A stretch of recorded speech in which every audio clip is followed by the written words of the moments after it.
ട്രൈക്കോട്ടിലോമേനിയ. ഇതെന്ന് വെച്ചാൽ it's an urge to pull out one's own hair.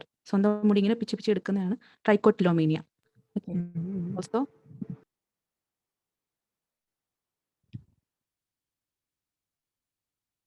ട്രൈക്കോഫേജിയ ഉണ്ടായിരിക്കും, അതായത് ഹെയർ തിന്നുന്ന സ്വഭാവം ഉണ്ടായിരിക്കും. ചിലപ്പോൾ റിലേറ്റീവ് ഹിസ്റ്ററി തരും, ഈ 2 ഹിസ്റ്ററി തരുമായിരിക്കും, ട്രൈക്കോട്ടിലോമേനിയം ട്രൈക്കോഫേജിയം. ഓക്കെ. പിന്നെ ചിലപ്പം ഇതിൻ്റെ കൂടെ അസോസിയേറ്റ് ചെയ്ത് വേറെ സൈക്കാട്രിക് ഡിസോർഡേഴ്സ് ഒക്കെ കാണുമായിരിക്കും, ലൈക്ക് പൈക്ക അല്ലെങ്കിൽ OCD, ഡിപ്രഷൻ, അനോറെക്സിയ നെർവോസ, ഇങ്ങനത്തെ കുറച്ച് സൈക്കാട്രിക് ഡിസോർഡേഴ്സും ചിലപ്പം അസോസിയേറ്റ് ചെയ്ത് കൂടെ കാണുമായിരിക്കും. ഓക്കെ, അപ്പോൾ ഇതൊക്കെയാണ് ഫീച്ചേഴ്സ് എന്ന് പറയുന്നത്. എന്തൊക്കെയായിരുന്നു? എപ്പിഗാസ്ട്രിക് പെയിൻ, എപ്പിഗാസ്ട്രിക് മാസ്, പിന്നെ വലിയൊരു ബോൾ ഇങ്ങനെ ഇരിക്കുന്നുണ്ട്, ഏർലി സെറ്റൈറ്റ്, ലോസ് ഓഫ് പെറ്റൈറ്റ്.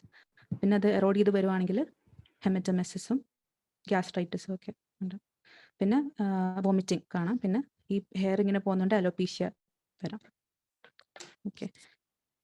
പിന്നെ അടുത്തത് ഇൻവെസ്റ്റിഗേഷൻസ് ആണ്. ഒന്നുകൂടെ പറയൂ, റെക്കോർഡ് ചെയ്യാൻ വേണ്ടിയിട്ട്. ഇപ്പൊ പറഞ്ഞത് റെക്കോർഡ് ചെയ്തില്ലായിരുന്നു. തുടക്കം തൊട്ട് പറയണോ? ജസ്റ്റ് ഫസ്റ്റ് ആയിട്ട് പറഞ്ഞു. ഓക്കെ. ട്രൈക്കോബസോർ മീൻസ്, അപ്പോൾ ബിസോർ എന്ന് വെച്ചാൽ it's A solid mass indigestible material that accumulates in the GIT and sometimes it can cause obstruction. അതാണ് ബിസോർസ് എന്ന് പറയുന്നത്. അപ്പോൾ അതിൽ 2 ബിസോർ നമ്മൾ പഠിക്കുന്നത്, ട്രൈക്കോബിസോറും ഫൈറ്റോബിസോറും. ട്രൈക്കോബിസോർ പേര് വെച്ചാൽ ട്രൈക്കോ മീൻസ് ഹെയർ ആണ്. അപ്പം it's A ball of hair ball commonly seen in the stomach of females. It's a psychiatric illness who swallow hair regularly. Okay. പിന്നെ ഇൻ കേസ് ഇത് സ്റ്റമക്കിൽ തന്നെ കാണുവാണെങ്കിൽ ട്രൈക്കോബിസോർ, ഇത് എക്സ്റ്റെൻഡ് ചെയ്ത് ഡിയോഡിനത്തിലും ജെജനത്തിലോട്ടും പോവുകയാണെങ്കിൽ we call it Rapunzel syndrome. Okay. പിന്നെ അതിൻ്റെ കൂടെ അതിൻ്റെ ഫീച്ചേഴ്സ് ആണ്. പിന്നെ അതിൻ്റെ പത്തോജനസിസ് ജസ്റ്റ് പറയുന്നത് വെച്ചാൽ ഹ്യൂമൻ ഹെയർ ഡൈജസ്റ്റ് ചെയ്യത്തില്ല, റെസിസ്റ്റൻറ്റ് ടു ഡൈജഷൻ ആണ്. സോ അപ്പം അതിങ്ങനെ അക്യുമുലേറ്റ് ചെയ്യും, സ്റ്റമക്കിൽ അക്യുമുലേറ്റ് ചെയ്ത് ഓവർ ടൈം മ്യൂക്കസും ഫുഡും ഒക്കെ ആയിട്ട് അക്യുമുലേറ്റ് ചെയ്ത് ഒരു വലിയ ബോളായിട്ട് മാറും ട്രൈക്കോബിസോർ ഫോം ചെയ്യുന്നത്. ഓക്കെ. പിന്നെ ഫീച്ചേഴ്സ് ആയിട്ട് പറയുമ്പോൾ epigastric pain, early satiety, haematemesis, loss of appetite, perforation, epigastric mass, vomiting. പിന്നെ ഹെയർ പ്ലക്ക് ചെയ്ത് കളയുന്നുണ്ട്, അലോപീഷ്യ വരാം. പിന്നെ ഹിസ്റ്ററിയിൽ ചിലപ്പോൾ relative may give history of trichotillomania, trichophagia. ട്രൈക്കോട്ടിലോമീനിയം means an urge to pull out one's own hair. Trichophagia means habit of eating one's own hair. Okay. അതിൻ്റെ investigations മെയിനായിട്ടും ഇതിനകത്ത് ടെക്സ്റ്റിൽ പറയുന്നത് ബേരിയം മീലും എൻഡോസ്കോപ്പിയുമാണ്. ബേരിയം മീലൊക്കെ ഇപ്പോൾ ചെയ്യുമെന്ന് അറിയത്തില്ല, ബേരിയം മീലും എൻഡോസ്കോപ്പിയുമാണ് പറയുന്നത്. പിന്നെ CTയും യൂസ്ഫുൾ ആണെന്ന് പറയുന്നുണ്ട്. Okay, 3 investigations. ഓക്കെ. ട്രീറ്റ്മെൻറ്റ് പറയുന്നത് റിമൂവ് ചെയ്യണം, ഗ്യാസ്ട്രോട്ടമി ചെയ്തിട്ട് removal of this hair ball. എന്നിട്ട് നമ്മൾ എനിക്ക് എഴുതി ശീലമില്ലാത്തതുകൊണ്ട് പറ്റുന്നില്ല. Gastrotomy and removal of hair ball. Okay. എന്നിട്ട് നമ്മൾ ഡിയോഡിനോം, സ്മോൾ ഇൻഡസ്ട്രീനും ബാക്കി സ്മോൾ ഇൻഡസ്ട്രീനും കൂടി എക്സ്പ്ലോർ ചെയ്യണം ഇൻ കേസ് എന്തെങ്കിലും അഡീഷണൽ ബിസോർസ് ഉണ്ടോ എന്ന്. ചിലപ്പം ഈ ബിസോർസിൻ്റെ ടെയിലിൽ ബ്രേക്ക് ചെയ്തിട്ട്, സ്റ്റമക്കിൽ നിന്ന് ടെയിൽ ബ്രേക്ക് ചെയ്തിട്ട് ചിലപ്പം ഈ സ്മോൾ ഇൻഡസ്ട്രിയിലൊക്കെ പോയിട്ട് ഇരിക്കാം. അപ്പോൾ അതൊന്ന് എക്സ്പ്ലോർ ചെയ്ത് റൂൾ ഔട്ട് ചെയ്യണം അങ്ങനെ വല്ലതും ഉണ്ടോ എന്ന്. പിന്നെ ചില കേസസിൽ എൻസൈമാറ്റിക് ഡൈജഷനൊക്കെ ട്രൈ ചെയ്യാം. എൻഡോസ്കോപ്പിക് ബ്രേക്കിങ്ങിന് എൻസൈമാറ്റിക് ഡൈജഷനൊക്കെ ട്രൈ ചെയ്യുന്നുണ്ട്, പക്ഷേ അതിൽ സക്സസ്ഫുൾ അല്ല. പിന്നെ വേണമെങ്കിൽ ലാപ്രോസ്കോപ്പ് യൂസ് ചെയ്ത്, നോർമലി ലാപ്രോട്ടമി ചെയ്താൽ റിമൂവ് ചെയ്യുന്നത്, ചിലപ്പോൾ വേണമെങ്കിൽ ലാപ്രോസ്കോപ്പ് യൂസ് ചെയ്ത് റിമൂവ് ചെയ്യാൻ പറ്റും. പിന്നെ വേറെ വെച്ചാൽ സൈക്കാട്രിക് കൗൺസിലിംഗ് കൊടുക്കണം, കാരണം ഈ ഹാബിറ്റ് പിന്നെ റിപ്പീറ്റ് ചെയ്തുകൊണ്ടിരുന്നാൽ പിന്നെയും റിക്കർ ചെയ്യുമല്ലോ. അപ്പോൾ സൈക്കാട്രിക് കൗൺസിലിംഗ് കൊടുക്കണം. ഇത്രയേ ഉള്ളൂ, ഷോർട്ട് നോട്ടാണ്, കുറച്ചേ ഉള്ളൂ. ട്രൈക്കോബിസോർ. ഓക്കെ. അടുത്തത് ഫൈറ്റോബിസോർ.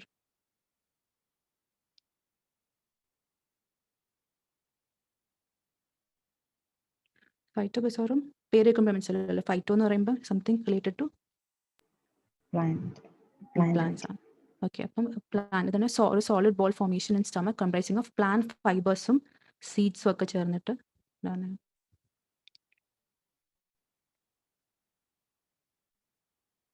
ഓക്കെ.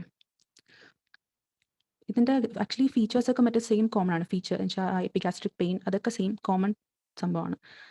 പിന്നെ ഇതിൻ്റെ ഒരു പറയുന്നത് ചിലപ്പം ഇത് മെയിനായിട്ടും ഈ പാർഷ്യൽ ഗ്യാസ്ട്രക്ടമി ഒക്കെ ചെയ്ത് കഴിഞ്ഞിട്ട് ഗ്യാസ്ട്രിക് റെമനന്റ് കാണുമല്ലോ, അതിലൊക്കെ അറിയാനുള്ള ചാൻസ് ഭയങ്കര കൂടുതലാണ്. പിന്നെ ഡയബറ്റിക് പേഷ്യൻസിൽ ഒക്കെ അറിയാം, എസ്പെഷ്യലി ഓട്ടോണോമിക് ന്യൂറോപ്പതി വന്ന പേഷ്യൻസിൽ, ഡയബറ്റിക് പേഷ്യൻസിൽ ഓട്ടോണോമിക് ന്യൂറോപ്പതി വന്ന പേഷ്യൻസിൽ കോമൺ ആയിട്ട് കാണാറുണ്ട്. ഓക്കെ, പിന്നെ ഫീച്ചേഴ്സ് ഒക്കെ മറ്റേ സെയിം തന്നെയാണ്, ക്ലിനിക്കൽ ഫീച്ചേഴ്സ് ഒക്കെ. പിന്നെ ഇതിൻ്റെ ട്രീറ്റ്മെൻറ്റ് എന്ന് പറയുമ്പോൾ ഇതും സെയിം ട്രീറ്റ്മെൻ്റ് ആണ്, ഗ്യാസ്ട്രോട്ടമി തന്നെയാണ് ചെയ്യുന്നത്. അതിനു മുമ്പ് നമുക്ക് വേണമെങ്കിൽ എൻസൈമാറ്റിക് ഡൈജഷൻ ട്രൈ ചെയ്യാം. ഇവിടെ ടെക്സ്റ്റിലൊരു സംഭവം പറയുന്നുണ്ട്, എന്താണ് പെപ്പെയിൻ എന്ന സംഭവം യൂസ് ചെയ്തിട്ട് എൻസൈമാറ്റിക് ഡൈജഷൻ ട്രൈ ചെയ്യുന്നുണ്ട്. ഓക്കെ, പെപ്പെയിൻ എന്നൊരു എൻസൈം യൂസ് ചെയ്തിട്ട് ഡൈജസ്റ്റ് ചെയ്യാൻ നോക്കാം, അല്ലെങ്കിൽ സെല്ലുലേസ് യൂസ് ചെയ്തിട്ട് ഡൈജസ്റ്റ് ചെയ്യാൻ നോക്കാം. ഓക്കെ ഓക്കെ, പിന്നെ ഇത് ഫെയിൽ ആവുകയാണെങ്കിൽ ഗ്യാസ്ട്രോട്ടമി തന്നെ ചെയ്ത് റിമൂവ് ചെയ്യണം. ഓക്കെ,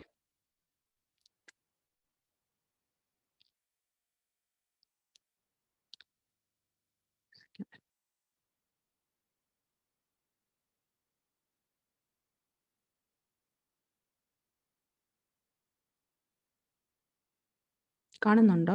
സ്ക്രീൻ കാണുന്നുണ്ടോ? ഇതാണൊരു ഇമേജ് ഓഫ് ട്രൈക്കോബിസോർ. ആക്കണ്ട സ്റ്റമക്കിന്റെ ഷേപ്പിൽ തന്നെ ഇരിക്കുന്നില്ലേ? ഇതൊരു റിപ്പൻസൽ സിൻഡ്രോം ആണ്. എക്സ്റ്റെൻഡ് ചെയ്ത് ഡിയോഡിനത്തിലോട്ടും പിജലിലോട്ടും വന്നിട്ടുണ്ട്. ഇതാണ് നമ്മൾ എൻഡോസ്കോപ്പി ചെയ്യുമ്പം ഇങ്ങനെ ആയിരിക്കും കാണുന്നത് ട്രൈക്കോബിസോർ. ഓക്കെ, എൻഡോസ്കോപ്പി പിക്ചർ CT ചെയ്യുമ്പോൾ കാണുന്നത്. ഓക്കെ, ഇതും CT പിക്ചറാണ്. അതാണ് സർജറി ചെയ്യുമ്പോൾ നമ്മൾ ഗ്യാസ്ട്രോട്ടമി ചെയ്യുമ്പോഴത്തേക്കും കാണുന്നത് ഇങ്ങനെ ആയിരിക്കും. ഇത് ഫൈറ്റോബിസോറിൻ്റെ ഒരു എൻഡോസ്കോപ്പിക് പിക്ചറാണ്. ഓക്കെ, അത്രേ ഉള്ളൂ ട്രൈക്കോബിസോറും ഫൈറ്റോബിസോറും. എന്തെങ്കിലും റിപ്പീറ്റ് ചെയ്യണം?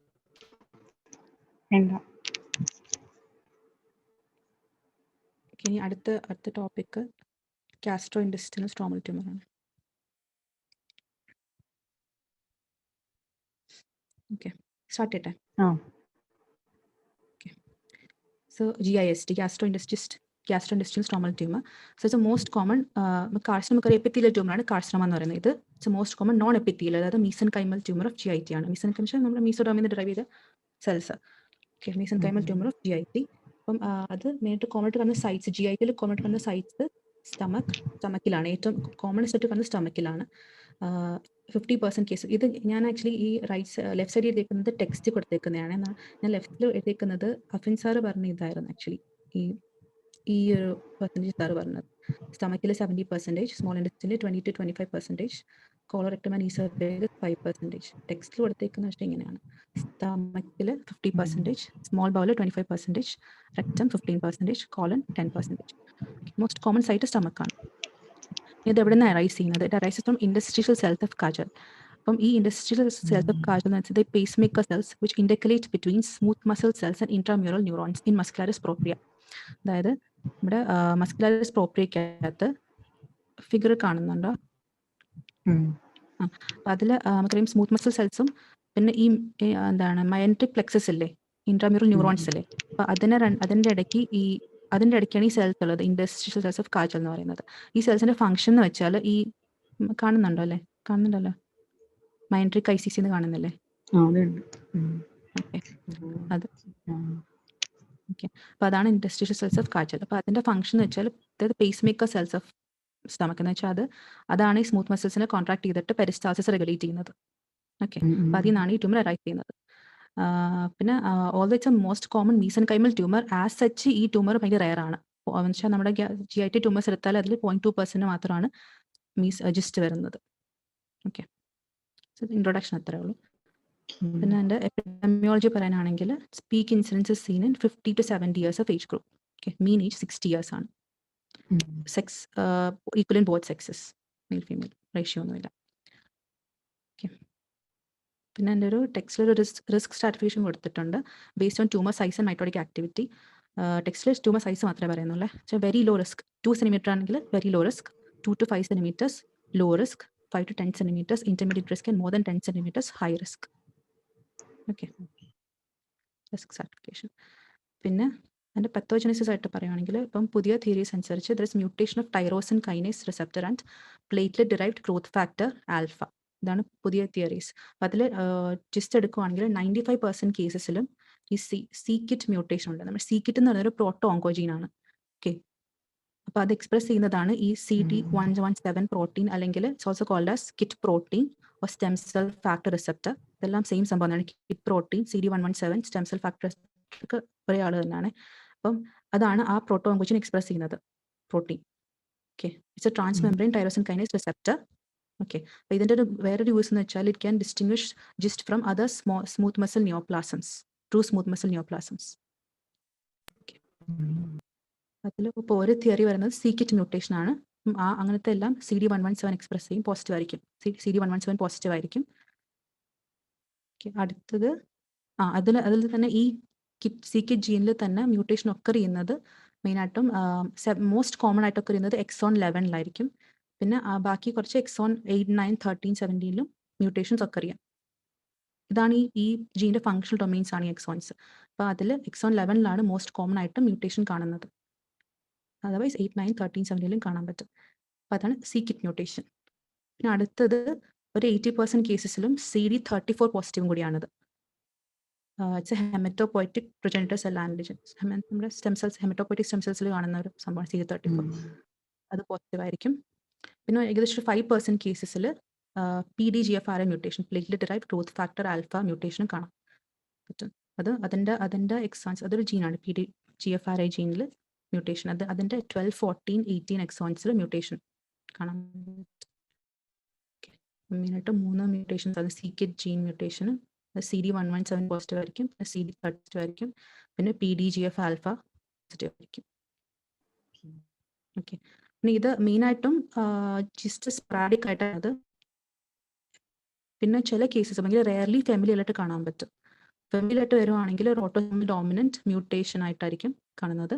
ജേം ലൈൻ മ്യൂട്ടേഷൻ ഓഫ് ഈ സെയിം ജീൻസ് തന്നെ, പക്ഷേ germ line mutation of kit or PDGFRA. അപ്പം ഫെമിലിയലായിട്ട് വരുവാണെങ്കിൽ മൾട്ടിപ്പിൾ ജിസ്റ്റ് കാണാൻ പറ്റും. മൾട്ടിപ്പിൾ ഈ നമ്പർ ആയിരിക്കും. ഇൻ സ്മോൾ ബവൽ, കോളൻ, സ്റ്റൊമക്കിൽ പലയിടത്തായിട്ട് മൾട്ടിപ്പിൾ ജിസ്റ്റ് ആയിരിക്കും. പിന്നെ it also be associated with urticaria and hyperpigmentation. Okay, പിന്നെ വേറൊരു സിറ്റുവേഷൻ ആണ്, it can be associated with Carney stride. Carney stride consists of extra-adrenal paraganglioma, pulmonary chondroma and just multifocal cyst ആയിരിക്കും. Okay okay, so clearly പത്തോജനസ് എന്തെല്ലാം കൂടി പറയണോ? ജീൻസിനെ കുറിച്ച് എന്തെങ്കിലും പറയണോ ഇനി? ഹലോ, പത്തോജനസിന് കാര്യങ്ങളാണ് പറയുന്നത് ഇവിടെ. ഒന്ന് എന്താണ് 95% കേസസിലും സീക്കിറ്റ് മ്യൂട്ടേഷൻ കാണും, CD117. അപ്പം സീക്കിറ്റ് മ്യൂട്ടേഷൻ ഉണ്ടെങ്കിൽ CD117 പോസിറ്റീവ് ആയിരിക്കും. ഇമ്മ്യൂണോഹിസ്റ്റോകെമിസ്ട്രി നോക്കുമ്പോഴത്തേക്കും CD117 പോസിറ്റീവ് ആയിരിക്കും. ഓക്കെ, CD117 എന്ന് പറയുന്നത് ഒരു transmembrane tyrosine kinase receptor ആണ്. അതിൽ മെയിനായിട്ടും ഈ സീക്കിറ്റിൻ്റെ എക്സോൺ 11 മോസ്റ്റ് കോമൺലി മ്യൂട്ടേഷൻസ് കാണുന്നത്. 8, 9, 13, 17 കാണാം. ഓക്കെ, അതൊന്ന്. പിന്നെ 80% കേസസും CD34 പോസിറ്റീവ് ആയിരിക്കും. പിന്നെ 5%, ഏകദേശം 5% cases, 5 to 10% cases PDGFRA mutations കാണിക്കും. Platelet derived growth factor receptor alpha ജീനിൽ മ്യൂട്ടേഷൻസ് കാണിക്കും ഇൻ എക്സോൺസ് 12, 14 and 18. ഓക്കെ, എല്ലാ എക്സോൺസിലും ഏതെങ്കിലും ഒരു എക്സോണിൽ. ഓക്കെ, ഏതെങ്കിലും എക്സോണിൽ. പിന്നെ ഇത് ഇത്രയും ഇപ്പം സ്പൊറാഡിക് ആയിട്ടാണ് മിക്കവാറും ഇത് ഒക്കർ ചെയ്യുന്നത്. ചില കേസസ് മാത്രം ഭയങ്കര റെയർലി ഫെമിലിയലായിട്ട് വരാം. അങ്ങനെ വരുവാണെങ്കിൽ it is due to autosomal dominant mutation of the germ line gene kit or PDGFRA. Okay, അപ്പം ഫെമിലിയലായിട്ട് വരുമ്പോഴത്തേക്കും മൾട്ടിപ്പിൾ ആയിട്ടായിരിക്കും വരുന്നത്. Multiple GIST in small bowel, colon, stomach and associated with urticaria and hyperpigmentation. പിന്നെ ഒരു സിറ്റുവേഷൻ ആണ് can be associated with Carney stride. അപ്പം അതിൽ 3 കാര്യങ്ങൾ: extra-adrenal paraganglioma, pulmonary chondroma and gastric cyst. Multifocal ആയിരിക്കും, അത് മൾട്ടിപ്പിൾ ആയിട്ട് വരും. Okay, pathogenesis. പിന്നെ ഇതിൻ്റെ സ്പ്രെഡ് പറയുകയാണെങ്കിൽ ഇത് മിക്കവാറും ഒരിക്കലും ലിംഫ് നോട്ട് സ്പ്രെഡ് ചെയ്യത്തില്ല. Almost never metastasize to regional lymph nodes. അതുകൊണ്ട് തന്നെ ഈ ലിംഫ് നോട്ട് ഡിസെക്ഷൻ വരുന്നില്ല. ഓക്കെ, പിന്നെ മെറ്റാസ്റ്റസ് ചെയ്യുന്ന മെയിനായിട്ടും ലിവർ, ഒമെൻറ്റം, പെരിറ്റോണിയൽ ക്യാവിറ്റിയിലോട്ടായിരിക്കും. Okay, spread is almost metastasize to regional lymph nodes. Liver, omentum, peritoneal ക്യാവിറ്റിയാണ് മെറ്റാസ്റ്റസൈസ് ചെയ്യുന്നത്. Okay, clinical features, abdominal pain, weight loss, GI bleed ആണ് ഏറ്റവും കോമൺ ആയിട്ട് വരുന്ന പ്രസന്റേഷൻ. GI bleed ആയിരിക്കും. പിന്നെ ചിലപ്പോൾ അത്രയ്ക്ക് വലുതാണെങ്കിൽ ലാർജ് മാസ് അബ്ഡമൻ ആയിട്ട് പ്രസന്റ് ചെയ്യാം. പിന്നെ 50% കേസസ് മെറ്റസ്റ്റസൈസ് ചെയ്തിട്ടായിരിക്കും പ്രസന്റ് ചെയ്യുന്നത്. അപ്പം എസൈറ്റിസ് ഒക്കെ ആയിട്ട് ലിവർ പെരിട്ടോണിക് ആണെങ്കിൽ എസൈറ്റിസ് ആയിട്ട് പ്രസന്റ് ചെയ്യും. ഓക്കെ, ഇതിൽ പ്രത്യേകിച്ച് ഓർഡർ ഒന്നുമില്ല, ഒരു ഓർഡർ ഓഫ് സിംറ്റംസ് ഒന്നുമില്ല, കേട്ടോ. ഇങ്ങനെ ഏതെങ്കിലും അതിന് പ്രസന്റ് ചെയ്യാം.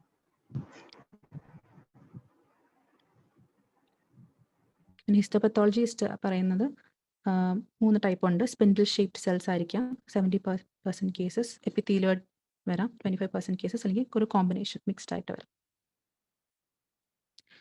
പിന്നെ എൻ്റെ ഇൻവെസ്റ്റിഗേഷൻസ് പറയുന്നത് CT സ്കാൻ ആണ് ഇൻവെസ്റ്റിഗേഷൻ ഓഫ് ചോയ്സ്. ഓക്കെ, അപ്പം നോക്കുമ്പോഴത്തേക്കും we can see ulceration, calcification, necrosis, cystic areas, സ്പ്രെഡും മെറ്റാസ്റ്റൈസിസും അസൈറ്റിസും ഒക്കെ അസസ് ചെയ്യാൻ പറ്റും.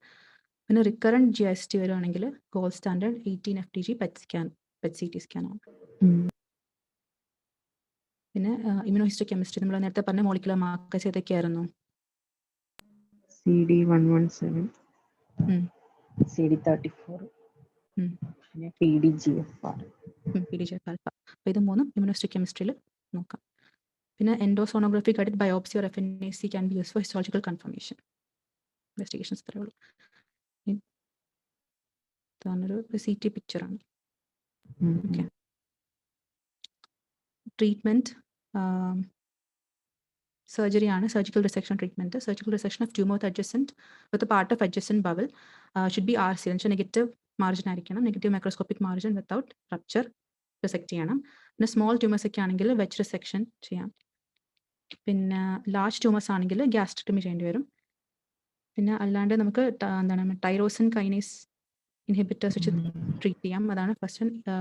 അല്ല, അത് ആക്ച്വലി നമ്മൾ ഈ സർജറി ചെയ്യുന്നതിന് നമുക്ക് നിയോ അഡ്ജുവൻ്റ് ആയിട്ട് ഇമാറ്റിനിപ്പ് കൊടുക്കാം for downsizing. Okay, advanced ഒക്കെ ആണെങ്കിൽ ഡൗൺ സൈസ് ചെയ്യാനായിട്ട് ഇമാറ്റിനിപ്പ് കൊടുക്കാം. ഒരു 6 to 12 months prior to surgery കൊടുത്ത് ഡൗൺ സൈസ് ചെയ്തിട്ട് പിന്നെ സർജറി ചെയ്യാം. And it's also good to continue imatinib after surgery. അതാകുമ്പോഴത്തേക്കും റിക്കറൻസ് ടൈമൊക്കെ കുറച്ചുകൂടി കൂട്ടും അത്. ഓക്കെ, പിന്നെ അടുത്തത് ഈ ടൈറോസിൻ കൈനേസ് ഇൻഹിബിറ്റേഴ്സ് തെറാപ്പി ആണെങ്കിൽ ഇമാറ്റിനിബ് മെസിലേറ്റ്, അത് തന്നെ എന്താണ് അത് എസ്പെഷ്യലി CD117 പോസിറ്റീവ് അൺറിസെക്റ്റബിൾ ട്യൂമർ ഒക്കെ ആണെങ്കിൽ you can treat it with imatinib mesylate. Dose 400 mg per day. പിന്നെ പുതിയ ഡ്രഗ്സ് ആണ്, ഇതെനിക്ക് എന്താ സംഭവം അറിയത്തില്ല, SU11248. അതിൻ്റെ ഒരു ഗുണം എന്ന് വെച്ചാൽ അത് ടൈറോസിൻ കൈനേസ് റിസെപ്റ്ററിനെയും PDGFRനെയും ഇൻഹിബിറ്റ് ചെയ്യും. ഓക്കെ, പിന്നെ അടുത്ത ഇമാറ്റിനിബ് റിഫ്രാക്ടറി കേസസിൽ സുനിറ്റിനിബും ഡെസാറ്റിനിബും യൂസ് ചെയ്യാം. പിന്നെ പുതിയ ഡ്രഗാണ് റെഗോറാഫെനിബ്. അത് ഇമാറ്റിനിബ് ആൻഡ് സുനിറ്റിനിബ് റെസിസ്റ്റന്റ് കേസസിൽ യൂസ് ചെയ്യാം. അതിൻ്റെ dosage 160 mg per day into 3 weeks കൊടുക്കണം. എന്നിട്ട് ഒരു വീക്ക് ഒന്നും കൊടുക്കരുത്. എന്നിട്ട് ഇങ്ങനെ ഒരു 3 to 6 months റിപ്പീറ്റ് ചെയ്യണം. ഓക്കെ, പിന്നെ അതിൻ്റെ പ്രോഗ്നോസ്റ്റിക് ഫാക്ടേഴ്സ് എന്നത് ഇതൊക്കെ കുറച്ച് പുവർ പ്രോഗ്നോസ്റ്റിക് ഫാക്ടേഴ്സ് ആണ്. ജസ്റ്റ് മോർ ദാൻ 5 cm, കാരണം അതിന് ഭയങ്കര മെറ്റാസ്റ്റാറ്റിക് പൊട്ടൻഷ്യൽ ഉണ്ട്. 6 കൂടി ആണെങ്കിൽ പുവർ പ്രോഗ്നോസിസ് ആയിരിക്കും. ഹൈ മൈറ്റോട്ടിക് ആക്ടിവിറ്റി വിത്ത് മിക്സ്ഡ് പെത്തോളജി പുവർ പ്രോഗ്നോസിസ് ആണ്. പിന്നെ ലിവർ സ്പ്രെഡ് ഉണ്ടെങ്കിൽ, പിന്നെ നമ്മൾ ഇന്നത്തെ എക്സോൺ മ്യൂട്ടേഷൻ പറഞ്ഞില്ലേ, കിഡ്സിൻ്റെ മ്യൂട്ടേഷൻ പറഞ്ഞതിൽ എക്സോൺ 9 ആണെങ്കിൽ കുറച്ച് പുവർ പ്രോഗ്നോസിസ് ആണ്. ഓക്കെ, കുറച്ച് അഗ്രസീവ് ആയിരിക്കും. എക്സോൺ 11 ആണ് കോമൺ കാണുന്നത്, പക്ഷേ എക്സോൺ 9 11 ഭയങ്കര അഗ്രസീവ് ആണ്, പുവർ പ്രോഗ്നോസിസ് ആയിരിക്കും. പിന്നെ റപ്ചർ ചെയ്ത GST can show abdominal metastasis, അപ്പം അതും പുവർ പ്രോഗ്നോസിസ് ആണ്. പിന്നെ median time of recurrence after surgery 2 years ആണെന്ന് പറയുന്നത്. പിന്നെ ആക്ച്വലി PDGFRA മ്യൂട്ടേഷൻ അത് ഒരു ഫേവറബിൾ പ്രോഗ്നോസിസ് ആണ്, ഞാൻ എഴുതിയിട്ടില്ല. എന്തെങ്കിലും ഡൗട്ട് ഉണ്ടോ? എന്നിട്ട് പറയണോ എന്തെങ്കിലും? ഹലോ, വേണ്ട, ആർക്കെങ്കിലും പറയണോ?